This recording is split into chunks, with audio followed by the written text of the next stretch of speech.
It's time for Spotlight on Florida. Headlines, events, and interviews with tourism leaders. Our tour of Florida hotels continues, and we today are at the Rosen Shingle Creek in Orlando, and this place is incredible, folks. Unbelievable. We're going to jump into some headlines, and we're going to start here at the Rosen Shingle, and we're going to tell you all about that, and as well as some of the dining options. Let's take a look. Rosen Shingle Creek opened on September 9th, 2006, and it is one of the largest full-service convention hotels in Central Florida.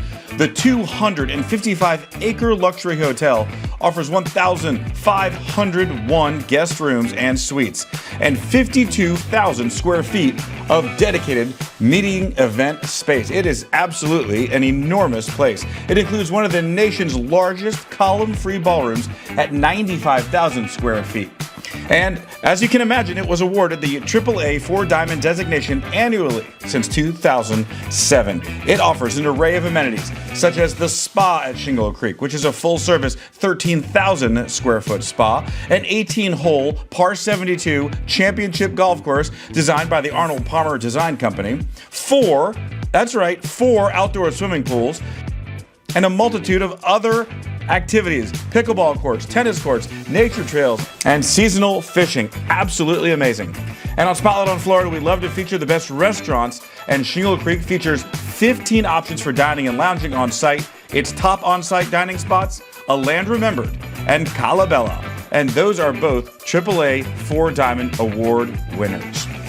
We move on with other tourism news now in the headlines, and we stay in Orlando with some airport news on the move.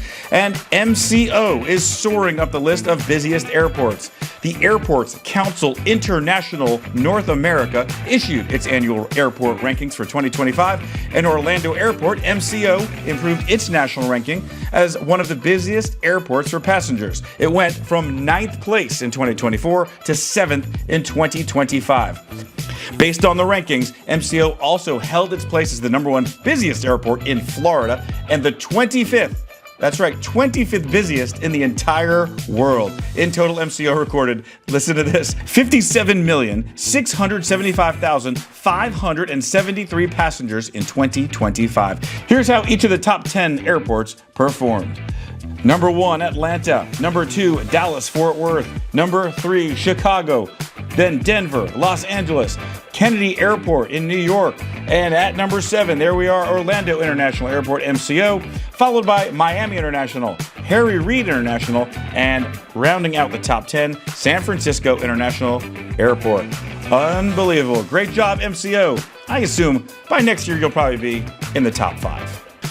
And for our final tourism headline, let's leave Orlando. We'll go just a bit north with some tourism numbers. Discover Crystal River has released its 2025 Visitor Impact Report, and it shows tourism's impact on the area. And that impact shows some pretty big numbers. According to Discover Crystal River's report, more than $428 million was spent in total visitor spending, with more than 1.62 million day trippers visiting the Nature Coast.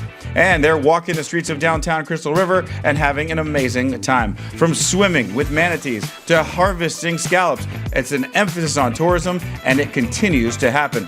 According to the Visitor Impact Report, food and beverage has the highest percentage of spending with 57%, followed by arts, entertainment, and attractions with 51%.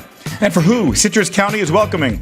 Definitely from Florida, but also Georgia, New York, Michigan, Texas, and North Carolina make the top of the list for places where people are visiting from.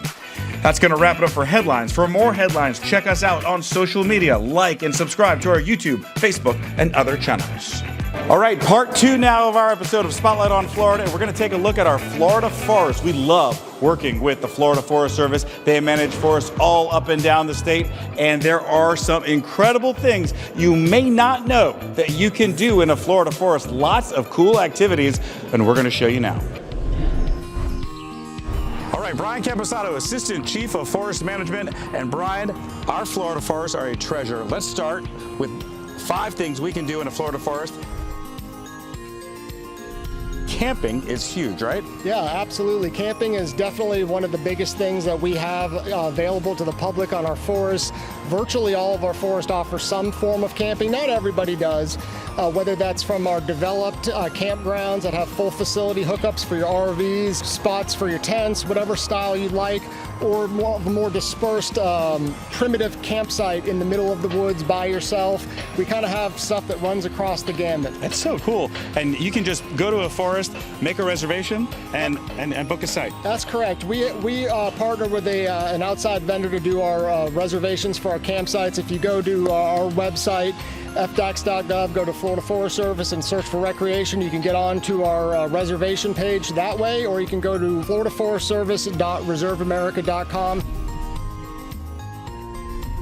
Now, Floridians love equestrian activities. Horses are so popular here in the Sunshine State, and you can actually do equine activities in a Florida forest. Yeah, that's absolutely correct. We have some forests that are set up to really offer a good opportunity for equestrian trails. Goethe State Forest is what comes to mind there. There are some private equestrian communities around there. We get a lot of visitors.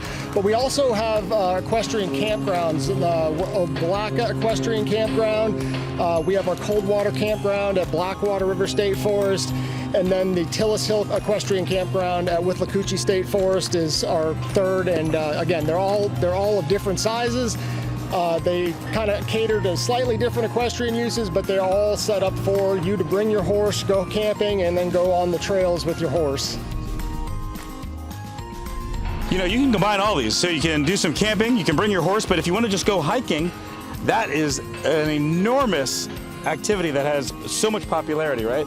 Oh yeah, that is easily our biggest, right, just across the board recreation activity, because people want to hike, whether it's just that quick hike in the morning, maybe after work in the evening, whether you're on vacation, you're taking a break, you're just visiting the forest, whatever the case might be.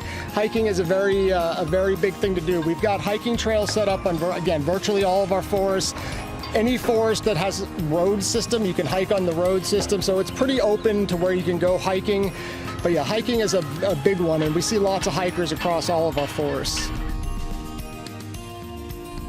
It's amazing. Now, if you're like me, you love water, and I mean, water is, hey, Sunshine State, that's what we're known for. Mm-hmm. So in Florida, there's kayaking, and there's other water activities, and you can do them in many of our forests, right? Well, yeah, you can do those activities in a lot of our forests. Not every forest has the water resources to be able to do that, but some have very nice water resources where we've got rivers or big lakes or ponds that you could put a kayak or a paddleboard into, or a canoe, and you can take it down the water course or just kind of go out in the middle of the pond and, you know, kind of mess around if you want. But a lot of the forests that have rivers associated with them, Blackwater River State Forest is a great example, that have more of those opportunities to allow more folks in there, and just more access points at which they can, you know, users can come in and do these recreational activities.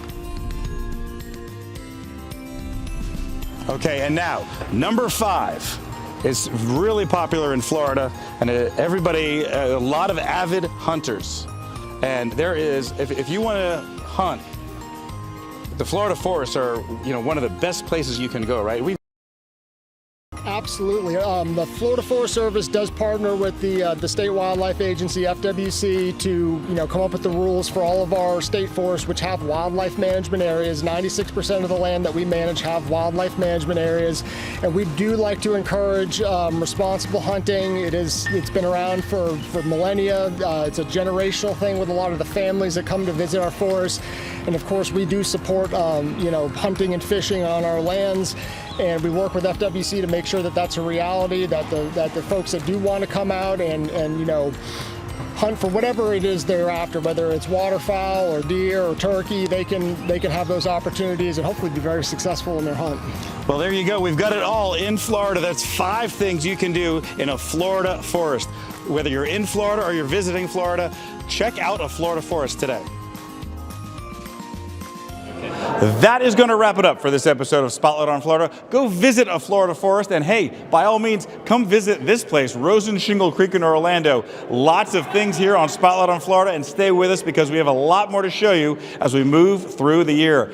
Be sure, Like us, follow us, subscribe, so you know everything going on in tourism in Florida. We'll see you next time. Thanks for watching Spotlight on Florida. Make sure and follow us on all our social media channels. This is your announcer, John Summers, speaking. Have a great day, Florida.